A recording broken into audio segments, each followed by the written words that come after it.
Now, my question, last point, it's the briefest and probably in some ways the best. How do you actually do something? Not just expose the idols, but how do you actually destroy them? Well, look. Notice this part of the text. It's right here. Paul wanted to appear before the crowd, but the disciples would not let him. Even some of the officials of the province, friends of Paul, sent him a message begging him not to venture into the theater. Now, the point is that when the idols are opposed, it's dangerous. As I've said all along, idols are violent.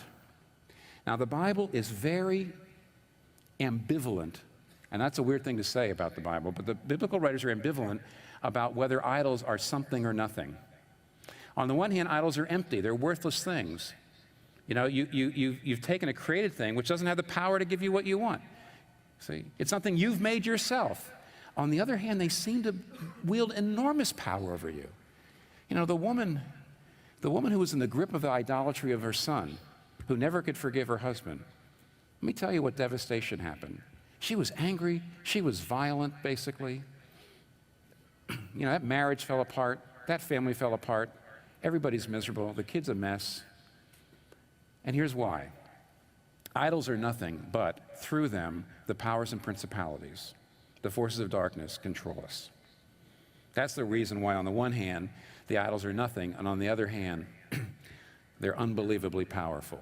And if you oppose them, you take your life in your hands. You take your life in your hands. But here's the key. Paul risked his life in order to defeat the powers and principalities, but was saved. Jesus, it cost him his life.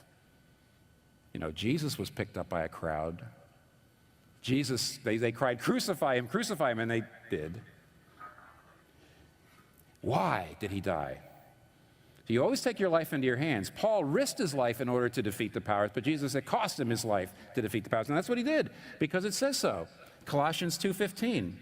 Having disarmed the powers and authorities, he made a public spectacle of them, triumphing over them on the cross, which means that when Jesus Christ when the world, the flesh, and the devil, when the powers and principalities unleashed all their fury against the Son of God, he bowed his head into it and died. That storm engulfed him, as it were, and he sunk.